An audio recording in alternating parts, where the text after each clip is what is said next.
Hello, everybody, and welcome again to another one of our beautiful interviews on this series, How They Got Started. I've been interviewing successful people from all different walks of life who have gone from working in one field to creating a great successful business, sometimes in a completely different area. And today I'm joined by my beautiful friend Erin Lewis, who is the founder of Eat, Pray, Move Yoga. Erin, welcome. Hi, everyone. Thank you. It's really nice to be here and connect, and hopefully it'll just be like a little conversation between us. But Of um, course. yeah, glad to It be here. will be, Erin. You know, Erin met here in Puglia in southern Italy, where Erin was coming to look at hosting retreats here. So Erin and I had a lot in common in terms of talking about bringing people to Italy and having them really relax into life here. Now, Erin, before you got to that point when I met you, let's go Yes. back a bit. So, how did you get started with your company, Eat, Pray, Move? Well, it mostly just came from a change of life for me, where I felt like I wanted to bring something that I loved doing in a day-to-day life. I moved to Florence for 1 year just out of pleasure about 10 years ago, and I was working in graphic design and some other things during that time, so I was able to bring my business with me, but it was, kind of cleared space for that year for me to experience life here. And I fell in love with it. And I just remember when I finished that year and moved back to the States, I felt that the year here in Italy was kind of the most alive I felt. Every day had something new, and I just really connected with it. And I wanted that feeling, whatever it meant, but I wanted that feeling all the time. And I think that led me to then putting things down on paper. I remember writing down what are my passions, what are the things I'm interested in, and it kind of came down to three things that I narrowed it down. It was travel, yoga, and humanitarian work. And then it was what does that look like? If I had no boundaries, what would a day in the life with a job, kind of job, look like? And it was kind of a new idea for yoga retreats, because at that time there wasn't so many yoga retreats that were like vacations with yoga. It was more very, very heavy, like you would go somewhere, you would do yoga all day long, kind of have a detox diet type thing. And I wanted just to bring it into people's life on a day-to-day, like how I would go on vacation, which to me is a type of yoga, like a traveling and connecting and being present. And then also have a practice to bring with you. So I honestly at that time had no idea if that would be anything anyone would be interested in, because it wasn't really around. So I thought maybe people wanting to go on yoga retreats really just want to study all day, and but I'll throw it out there. So that was the idea, and that's how I thought, let's do this thing. And what I love about what you're saying, Erin, and your yoga retreats are the very fact that, it came to you what to do based on what you actually enjoy and what you love doing. And there's something lovely about not going on a yoga retreat, but not having it be a total yoga detox overhaul, but rather an actual lifestyle experience. I think that's what I love about Prayer Move. But before you got to that point, Erin, were you previously in the world of yoga, or what were you doing before you came to that point of being able to spend a year in Italy? Yeah, I started my practice in '98. It was my first year in college, and it was the first time I was really exposed. I remember reading books about it because for some reason I was drawn. I don't know why. I was never ever exposed growing up to yoga, any type of thing like that. But there was something, I just feel like there are these life pulls, and somehow I just was interested in it. So anyway, I read a book and had no place to practice. And then when I went to my first year of college, I had moved away. There was a class being offered at this kind of wellness center that I worked at that had gym and everything. So I took it and loved it. And that kind of began the very slow process of this growing practice. And then through the years, you know, more types of yoga started popping up and different studios. And I remember finding Ashtanga yoga was what really, at that time in my life, around that time that I was moving to Italy for that year, but this was back in the States, the Ashtanga class was what I needed, I think, for that time in my life, was that type of practice. So it got me really excited about it and wanted to do it, you know, kind of have more of a daily practice, bring it in more. And then when I moved back from Italy, I just kind of had made that decision. I really want to expand my practice and then, you know, take the training, start to teach, and start to share it. So that was my practice before. My job, however, was very different. Mostly I was doing graphic design, freelance. I've always kind of worked for myself in different ways, but that was my focus. And I still continue to do that. This idea, when I had it, I just wanted to put it out there and see where it goes. And my initial thing was, I'm going to try one, you know, in the year that I began.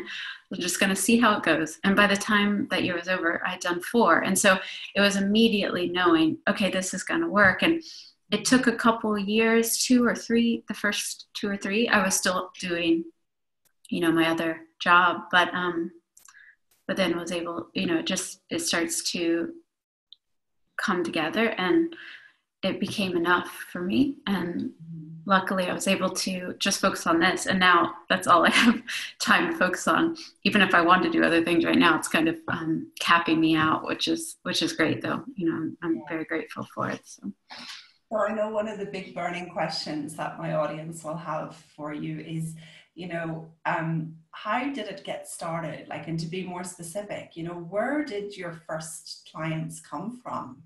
That's an area that people always question. Yeah, it's those logistic question type things. It's a good question, because sometimes, I mean, I get asked that a lot and I never have a specific answer. I just know that my first retreat was only 7 people. That was the max at the place that I was hosting it. And so there wasn't that many that I needed. I was teaching at a studio in Florida at the time. I put out notices there.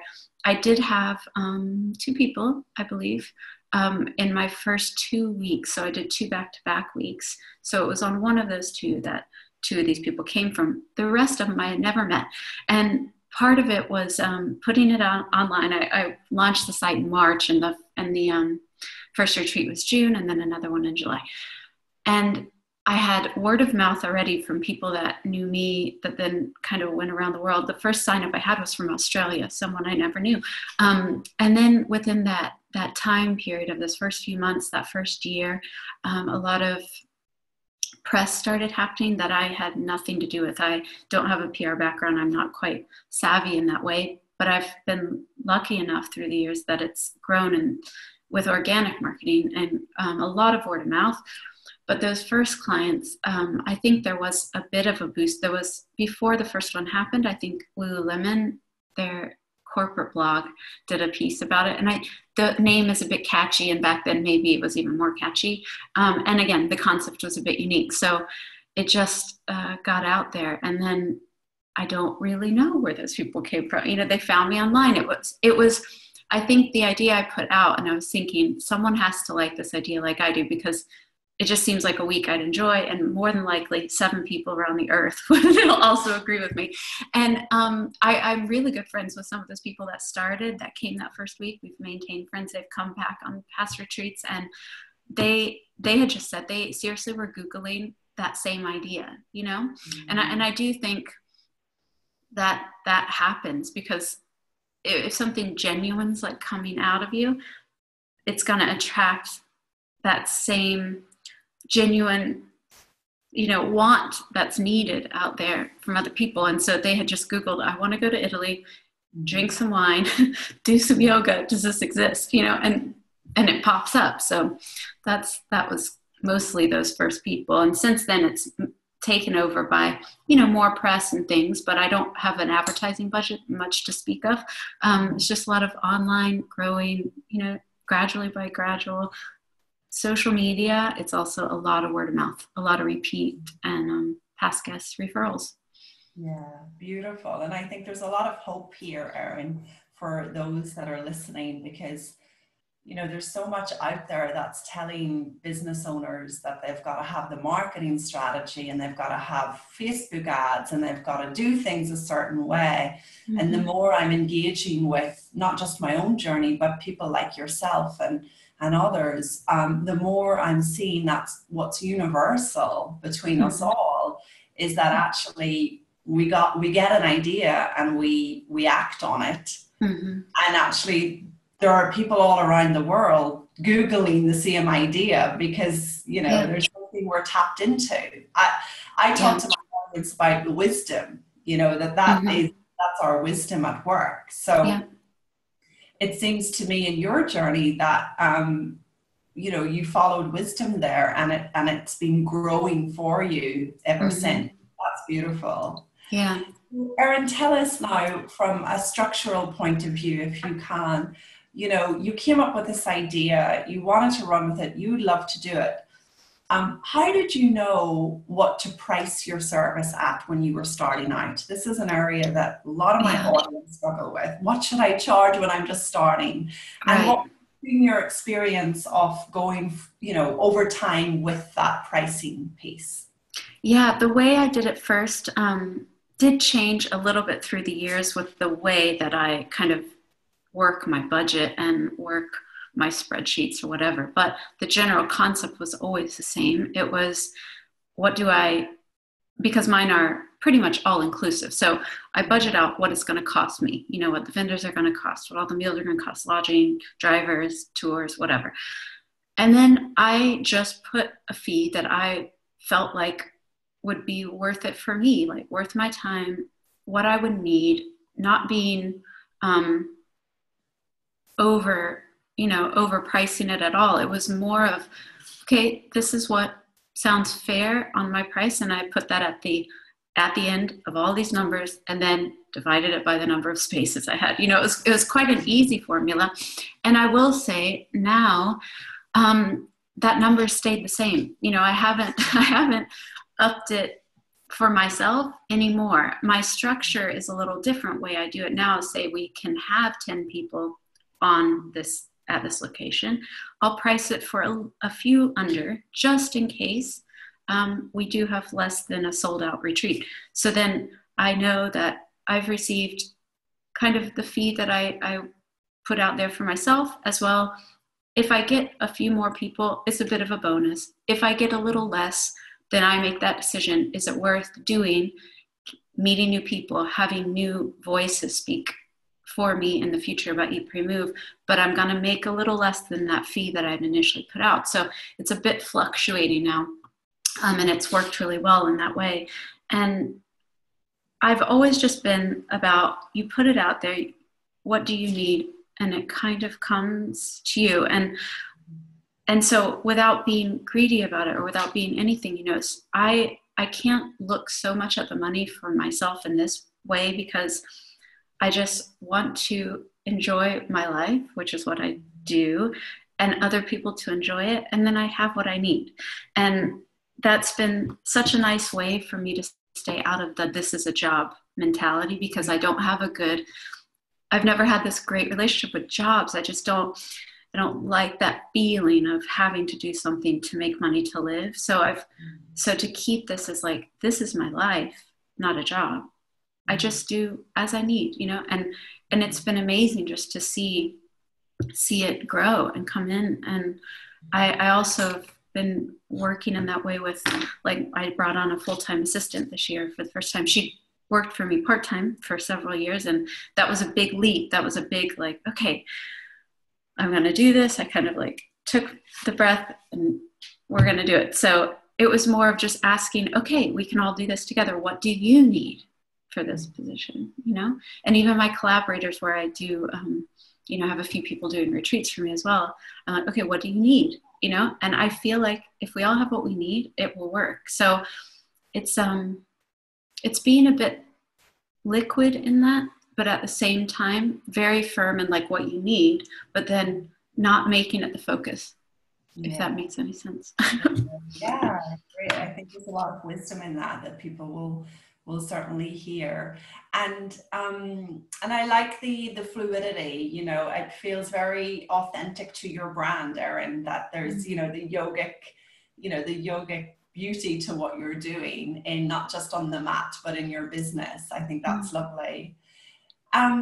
So you also have people that come with you on retreats that you don't know, that you've never met them before, and they're showing up. So here's a question from my side for you, which is, you know, how do you handle that and those expectations? How do you handle the not knowing of who's coming in that sense, since you wouldn't have had a relationship with them previously? Is it more difficult? Is it the same? Or talk to us about actually bringing on clients abroad to a completely different part of the world when you don't actually know them. Yeah, it's there's pros and cons to knowing and not knowing. Not cons really. It's just there's some advantages when I know I have a group. Normally, if I put out a new location, like Japan coming up, we have 12 people as our max always, but 10 are past guests. So I already know them. And there is a little bit of a pressure that comes off knowing that first orientation will all just be catching up. It'll be like old friends, you know, and they obviously trust in the package I put together for people. That's why they're coming back. So it's a little less pressure, but not so different. There's also advantages when I don't know anyone. And because it's all brand new, you know, I can really set the tone for them with the week in a fresh way. I don't have to think, oh, they've already heard me say this orientation thing again, you know, because there's so many thoughts I do share at every retreat. So now when I have repeats, I'm like, okay, you guys have heard this, but just bear with me for these 10 minutes while I get through it again. And so there's a freshness that's really nice. I love the relationships that I've made, that other people have made on these retreats. And that's been like this thing I didn't expect. I thought, oh, I'm going to love the travel. Oh, I'm going to love sharing the yoga. I'm going to love the experiences, but I didn't even think far enough to think I'm going to love these relationships. And that's been one of the best parts, you know, of this. So I love it when I don't know people, because the only thing I check myself on is that first meeting. Okay, because just tell them what I'm doing, tell them why I'm doing this, tell them what I hope it brings to them, and be authentic as possible. And then that's it. You know, it's always been great in that way, you know, as long as I think I'm not trying to put on a face or try to be someone different or bring something different. And I also believe that there's an energy that's put out with every retreat I list, and that somehow is transferred to the people that sign up. They know kind of why they're signing up, and they know the type of vibe hopefully it'll be. And so far that's been the high majority of cases. You know, people come, they're like, oh, this is what I thought, you know. So I was like, okay, it's good, you know, just be authentic, and then it takes any of that fear or nervousness out, I guess, of meeting new people or what would they, you know, meeting their expectations. I just do it as best as I can and do it as authentically as I can. Beautiful. And how do you choose your locations, Erin? So do you decide where you want to go and then make contact with you know, properties there, or do you scout properties first? Talk us through your philosophy around bringing people to new countries. Yeah, well, it started out in Italy because this is obviously my favorite country and just where I love to share with people. But the rest kind of mostly came out of places that are on my personal list of where do I want to travel, because I feel like I have to really love the place and have a connection with it in some way to want to share it and that come out genuine. And that's why also it's been changing through the years, you know. So it first comes out of my love for it. I'm really excited to share it. And then now coming up next month, I'll be on my 23rd or 24th retreat in Morocco. And so that one I had on this calendar 4 times a year for many years because it had such good demand. But now I have luckily other people doing retreats for me. So I go like once a year, you know. I'm trying to bring it back so that I keep that newness, excitement about that place, and it doesn't become like rote. But the other new locations, I don't know. I honestly just have this list of personal places I want to travel, and if I go there and like them, it's always in the back of my mind. You know, oh, should this be a place that would work for a retreat? And then I also am very. I mean, that's a subject I love, travel. So I'm always kind of up on the articles and things being written and the trends. And so luckily some of the places I've really been attracted to, like Iceland, I first went 5 years ago and it was starting to trend then, but now it's crazy trending. And so that's been a great one. Japan, I think, is going to be one of those next really quickly rising places. And so we're kind of plugged in there now. So part of it's that. And then when it gets to the logistics, I guess, I do a lot of online research first. Where do I want to go? Like narrow it down to a lot of the places I would specifically want to stay, whether it be a city, a part of a city, a hotel. And then I do my scouting trip, stay at those, meet the people, see how the communication is, make sure they have everything we need. And then the scouting trip that I've done would be the activities. You know, I have a similar formula for each retreat. We always have a spa day. We have like a day out to see cultural things near us.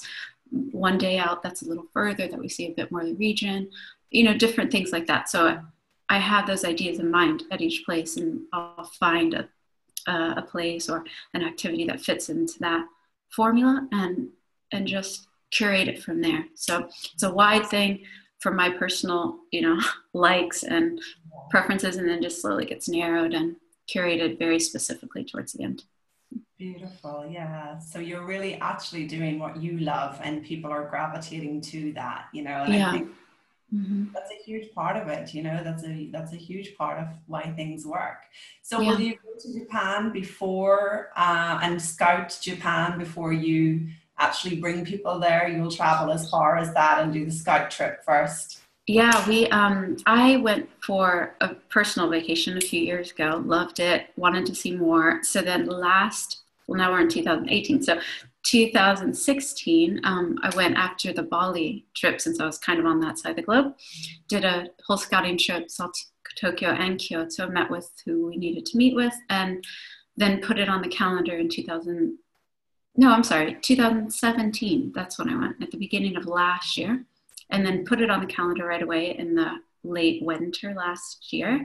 And then it's on the calendar for end of March this year, but it sold out in 2 days, over a year in advance. So I knew as soon as I put it on and that happened, I was like, okay, it's one of those places. People are excited to go. And there's really not anything. There's a lot of yoga actually happening there. It's very, very fast growing, but for studios, you know, there, but retreat wise, not so much. So I'm excited about it because it was planned that many months in advance, over a year in advance.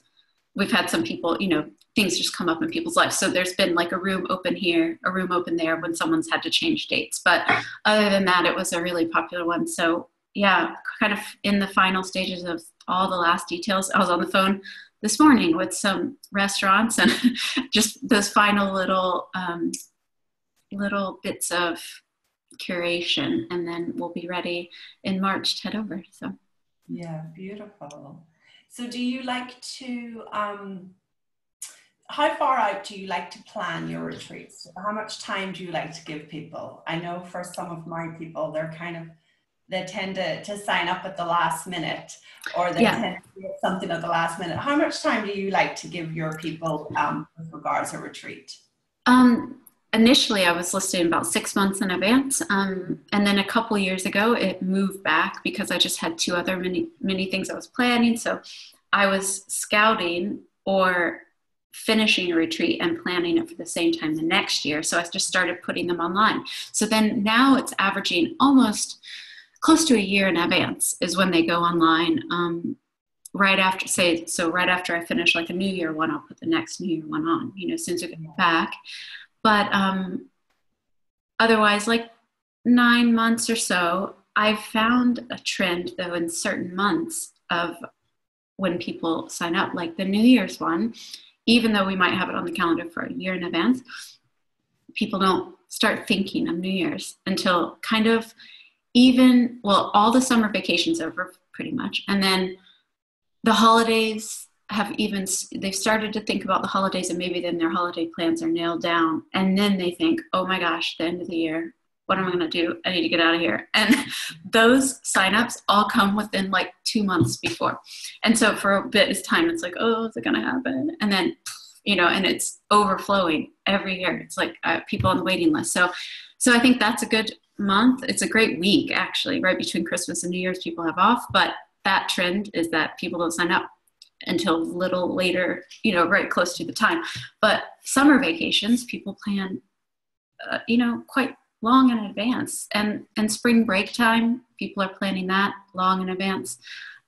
So there's different trends for different times, but I think a lot of signups come in 6 to 9 months. I normally list them about a year in advance, though. Lovely. Now, you talked a little bit there about, not knowing, and this is an area we explore a lot with the coaching clients that we have. So tell us about how you handle the unknown. That one's your experience. I know it's been different through the years, now that I have a lot going on and the name's gotten bigger, I do feel a bit more of this pressure of like, okay, they all need to go very well. Within the number of signups, they need to sell out, all this. But a lot of times, even if they don't sell out, like we go forward with them, and they're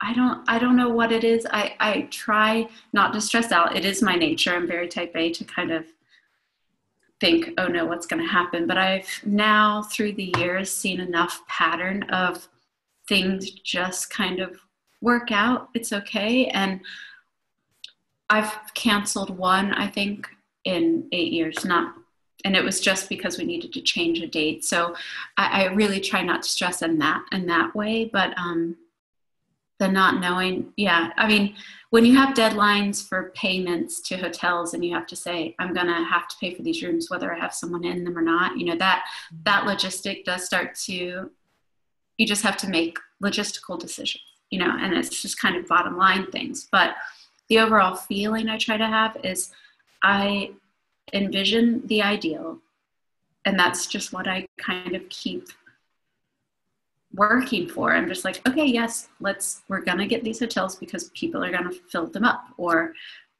yes, we're going to go ahead and say yes to this activity that needs a deadline deposit for this, cooking class or whatever, because people are going to be there and they're going to be cooking. It's like, I don't know. I just kind of envision the ideal and work towards that. And if things have to be changed, okay. But that's my mentality I try to keep, whether or not when I get down to business and turning in money, I have to just make business decisions. That's like a different thing. But the keeping my mind into it's all going to work out, not just be okay, but it's going to be ideal. I think it's always working towards the ideal for me. So, that's beautiful, Erin. There's what I hear in that is there's an element of expectation at play.